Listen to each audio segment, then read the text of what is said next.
Intercession. Job 1,5. Il arrivait donc qu'après le cycle des jours de leur festin, Job envoyait chercher ses fils et les sanctifiait.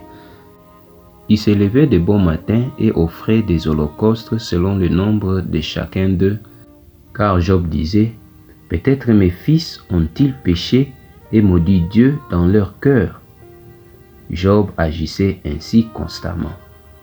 Ce verset nous montre un aspect important du caractère de Job, son dévouement à la foi et son intercession pour sa famille. Job était un homme juste et craignant Dieu. Il avait 7 fils et 3 filles, et ses enfants avaient l'habitude d'organiser des banquets dans leur maison. Après ces moments de fête, Job ressentissait le besoin d'intercéder pour eux, craignant qu'ils aient d'une manière ou d'une autre péché, même si ce n'est qu'en pensée. Pour cela, il appelait ses enfants et les sanctifiait. Cela signifie que Job les consacrait à un moment de purification spirituelle. Le terme sanctifier peut impliquer le repentir, la purification et la consécration à Dieu. Job s'est levé de bon matin. Cela met en évidence son dévouement et son zèle spirituel. Il n'attendait pas qu'un malheur survienne pour agir. Au contraire, il anticipait, démontrant ainsi son engagement envers Dieu et envers la vie spirituelle de sa famille. Il offrait des holocaustes selon le nombre de chacun d'eux. L'holocauste était un sacrifice entièrement consumé sur l'autel symbolisant un abandon total à Dieu. Il le faisait pour chaque enfant, montrant ainsi qu'il se souciait individuellement de chacun d'eux.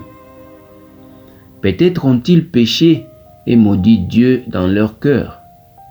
Job ne se préoccupait pas seulement des péchés visibles, mais aussi des pensées et des intentions de ses enfants.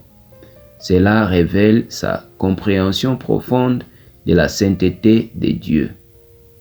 Job agissait ainsi constamment. Cette attitude n'était pas ponctuelle, mais une pratique constante, soulignant que Job était un homme engagé dans la foi et l'intercession. Les leçons que nous pouvons tirer. 1. Intercéder pour notre famille. Tout comme Job intercédait pour ses enfants, nous aussi, nous pouvons prier pour nos proches. 2. Se préoccuper du cœur et pas seulement des actions. Il comprenait que le péché ne réside pas seulement dans les actes visibles, mais aussi dans les pensées et les intentions. 3. Discipline et zèle spirituel. La constance de Job montre comment nous devons cultiver une vie de prière et de recherche de Dieu. Cette histoire nous inspire à être plus dévoués à la prière et à l'intercession pour ceux que nous aimons.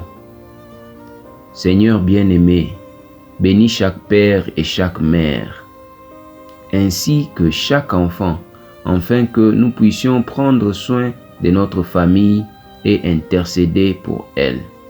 Au nom de Jésus. Amen.